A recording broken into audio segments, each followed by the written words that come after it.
All right, as I alluded to in my last video, today is all about hopefully a path forward with some clarity and some peace of mind around after like 14 months of kind of not feeling my best, being uncertain and spending $20,000 on medical expenses and a lot of time just thinking and worrying what could be going on. So today I'm going to go through my current path forward with after I had a gut zoomer test and a meeting with my doctor and actually an abdominal CT.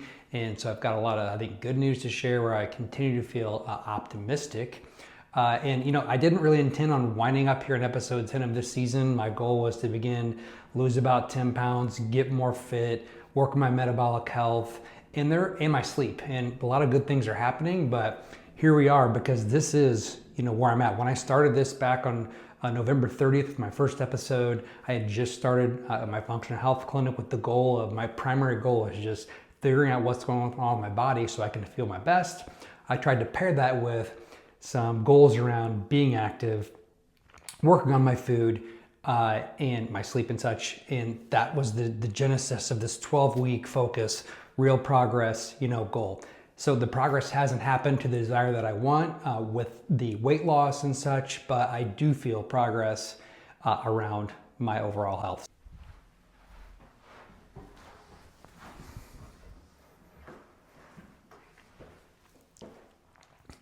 So with that said, we think we have some answers, and the scientific term for what I'm likely been experiencing is mast cell activation syndrome secondary to leaky gut syndrome. So let me unpack what that means. I likely have leaky gut, which basically means my gut lining is not as tight and it's irritated. And that's letting some parts of proteins of food that I've eaten, maybe some bacteria, past my gut lining. And that's causing my immune system to kind of raise its activity, which is then causing my some discomfort here. I've always said it's not really painful. It's just like feeling fullness or pressure. And then I've had symptoms into my neck.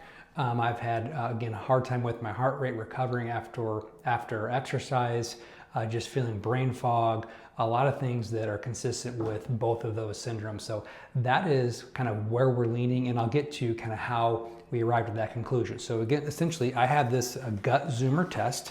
So there's this multiple page document that I've got, and essentially what happened is it's a more advanced like stool assessment. So I went to the bathroom, I sent it off via FedEx, and then some lab in California spit out 30 pages of resources and documents and evaluation of what's going on regarding my colon. All right, so at a high level, again, the gut zoomer looks at the health of your microbiome, looks at your bacteria levels, looks for bad bacteria overgrowth. It looks for inflammation in your gut. It looks at your gut lining for irritation, among other things. So that's why I decided to take this step with the advice of my functional medicine doctor, being that I had already ruled out a lot of heart stuff. I had had CTs of the abdomen before and the chest. I had an MRI, again, all the stuff that I detailed on my last episode. And then because I was having persistent symptoms and there was a suggestion that there could be something wrong in my gut, this was the next step. So we went forward with that. Again, I'm not a medical doctor. I'm not giving any medical advice. I'm just sharing my story and why I felt compelled to do that. So as for my results, here were some of the good things that we found. I definitely had strong health diversity of good bacteria. I had no parasites. I had no active infections. I had no major red flags, no inflammatory bowel disease, no fungus, no viruses. I found that my immunoglobulin A was working, but that's kind of like the first line of defense in your gut lining. And then I had a high level of butyrate, which is something that it's heavily involved, and it's one of the main fuels for gut rehealing. So I have the capacity to heal, and so we've identified that. We've ruled out a lot of the bad things, but I still had some issues again with leaky gut and some inflammation present. So all that was relieving. You know, that was the good news and encouraging. And then for some of the things that did fall, leading to my current path forward, again, was I had high levels of zonulin, which zonulin is essentially an indicator that I have increased permeability or leaky gut syndrome, and it was pretty high. So that was the one thing that was the highest. And it does make sense with the symptoms I had with my immune system activating, is that when I also treated that suspected mast cell activation syndrome with antihistamines, a high dose of 2 antihistamines, which is kind of how one of the ways you kind of rule that out, is that I did feel better, and I have felt better, but it also is not fixing the problem. It's just kind of helping me feel better. So we want to get to what is the underlying cause so we can fix that and not have to take those double dose high antihistamines, because they're kind of constipating. They can make you tired, and I don't want to be on any meds for the long term if I don't have to be. So that was one thing with the zonulin that was probably the most indicative finding for us with this test. And then it's basically, a signal that the gut lining is irritated, right? So that's one thing. All right, another thing that was highlighted by my physician, which you get this like diagram here. It's like a cartoon, and that's like a piece of poop. That's my gut lining. This is my gut wall. So there were, you couldn't see it there, but there were 5 of 7 inflammatory markers were mildly elevated, above moderate. So they were the low end of active inflammation. None of them were sky high, but there was inflammation that's there.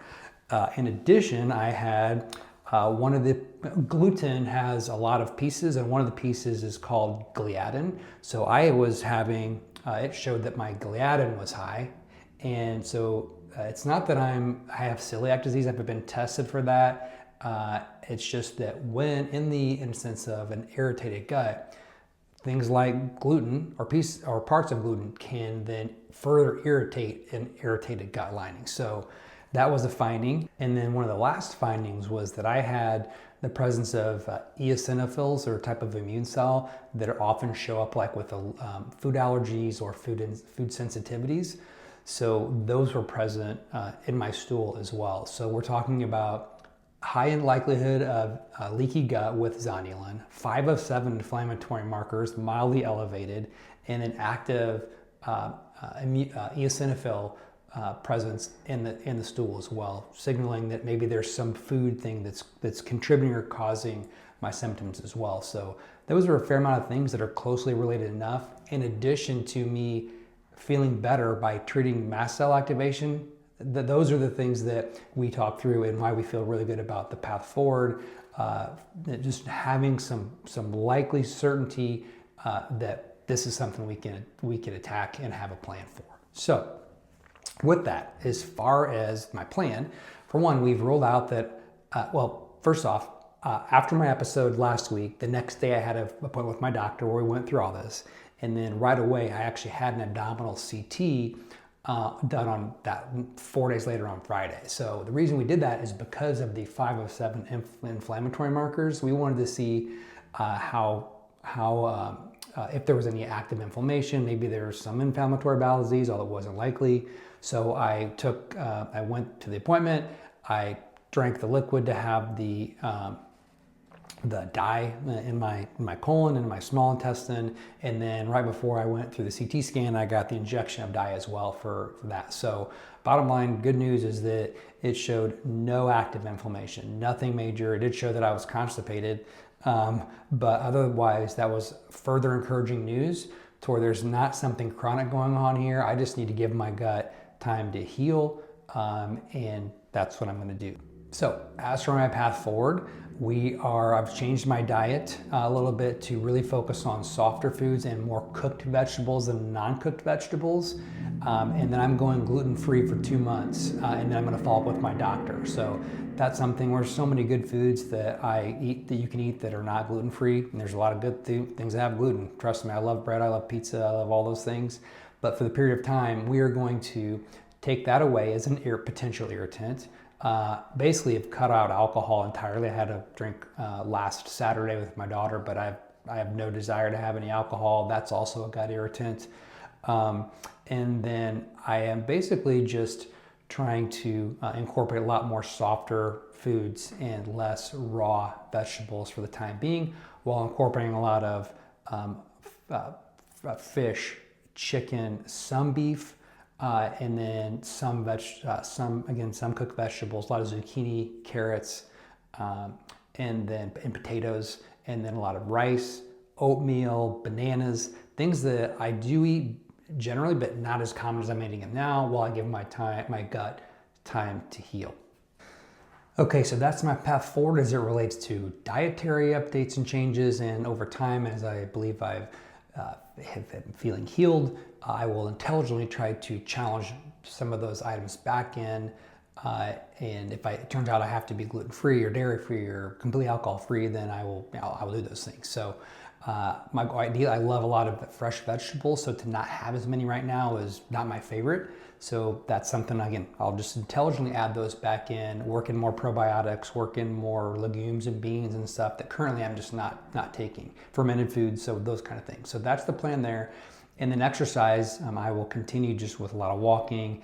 I did take a bike ride the other day and worked in a little bit of interval training just to see how it respond, and I felt pretty good. I do have the Spartan race coming up in 10 days, so I'm going to do that. I'm not going to try to break any records, but I'm going to complete that with my son. And then I've also just want to figure out what could have caused this that I can just make sure to try to limit or address. And it probably was a combination of things, probably the primary driver is being very active and under stress, some of it good stress and some of it worry, but having some worry, trying to balance, getting a lot of work done, trying to exercise to be healthy, traveling, just under a lot of stress, some of it like not bad stress, because stress is good for your body to challenge it too. So it's not like you can be completely stress free. Exercise is stress, so it's likely that was the primary driver, kind of just maybe overdoing things and just not giving my body time to repair and heal once that gut irritation had set in, and continue to pour a lot of I need more probiotics, I need more fiber, I need more raw veggies. It probably was making the problem worse. So that's why we're cutting those out for the time being. And I did also have a 5-week-long cold in January. It's possible that was a contributor too, is there's some virus that has caused this on top of the other stress. So that's what I'm banking on. I do sleep well. I generally lead a clean life with the types of foods I eat. I'm not around many environmental toxins. We're very proactive about that kind of stuff. I wouldn't say I'm an overtrainer. So again, I've been working through all these things. Bottom line, still trying to do some stress reduction, doing some breathing techniques while I'm still trying to get healed here, and then that's the plan forward. So anyhow, that wraps it up for this episode. Next week, I'm going to be going through 5 days of gluten-free eating and share the videos of the foods I'm eating, why I chose them.